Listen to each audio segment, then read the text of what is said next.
Alors nous allons passer au montage des mécaniques pour le manche. J'ai déjà préparé toutes les mécaniques avec les rondelles qui vont bien, les écrous.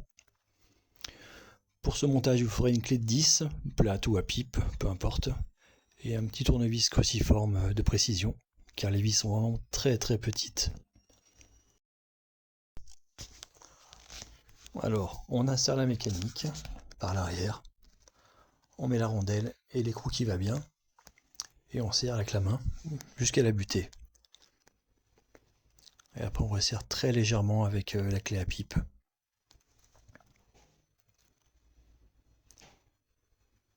Voilà. Et on répétera l'opération pour toutes les mécaniques.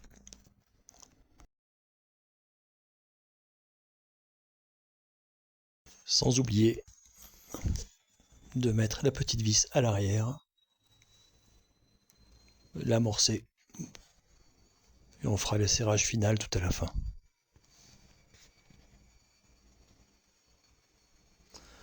Voilà.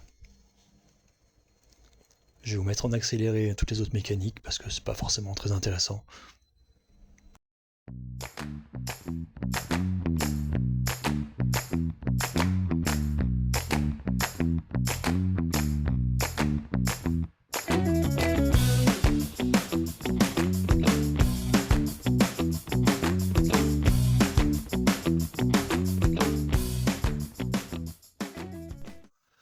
On va désormais passer au montage des micros. Alors ils sont bien repérés. Il y a le micro neck avec le petit N. Donc le micro neck c'est le micro manche. Et l'autre c'est le micro chevalet. Alors on passe bien les câbles dans les trous prévus à cet effet. Donc le micro manche dans le bon sens.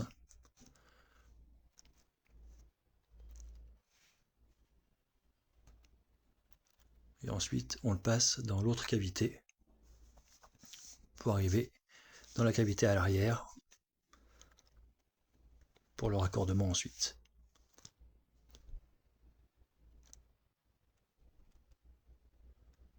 Et on fera de même avec le micro chevalet.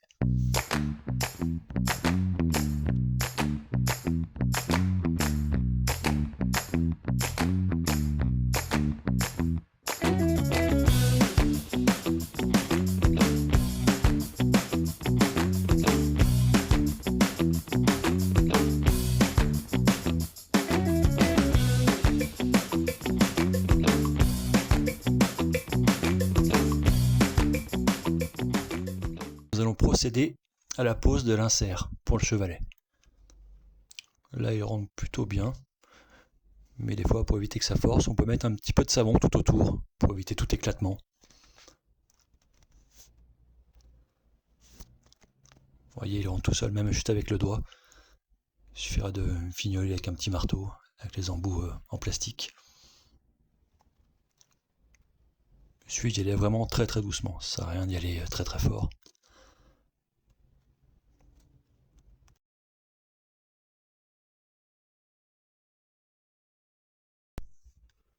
Et ensuite, reste plus qu'à poser les deux vis pour le chevalet.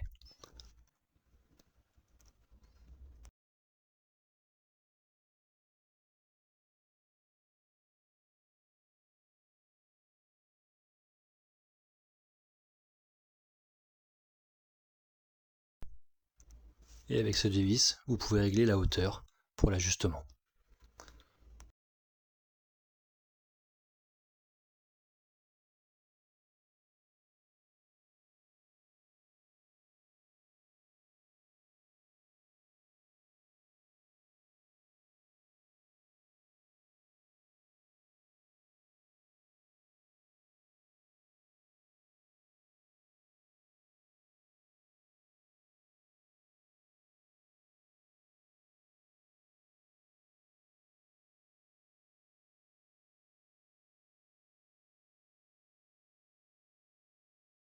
Maintenant, mise en place du toggle, sélecteur 3 positions.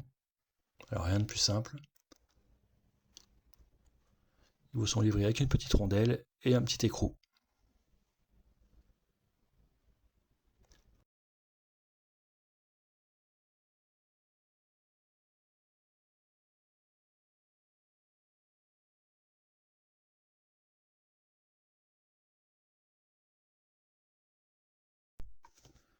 Et ensuite, on procédera de même pour le sélecteur de tonalité, avec la petite rondelle et l'écrou, ainsi que le sélecteur de volume.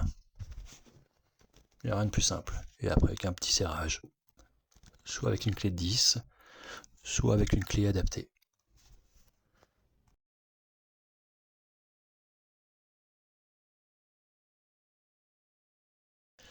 Ah, j'ai omis de vous préciser qu'il fallait faire passer le câble de masse par l'un des trous des inserts pour le chevalet, pour justement qu'il soit bien à la masse et qu'il n'y ait aucun buzz. Donc on le dénude, une pince suffira, on le torsade, assez long pour qu'il puisse toucher l'insert et faire contact.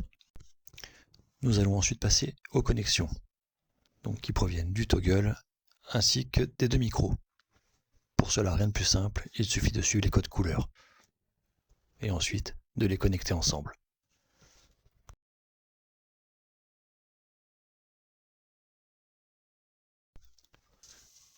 Nous allons maintenant procéder au test au vu des connexions déjà réalisées.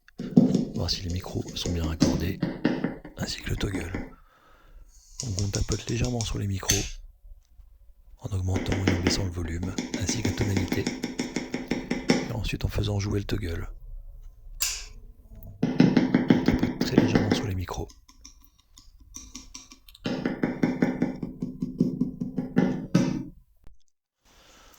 Ensuite, contrôle à l'ohmmètre pour voir si toutes les masses sont bien reliées entre elles. On peut prendre du potentiomètre à la prise jack, ainsi que du potentiomètre au chevalet, au vis des micros, au toggle.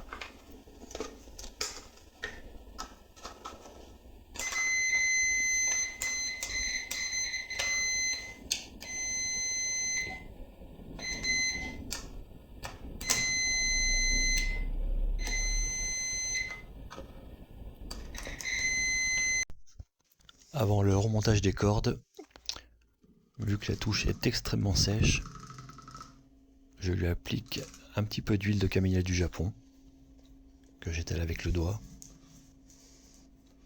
sur toutes les cases, ainsi que sur les pieds de fret. Et ensuite, on essuiera avec un chiffon sec et doux.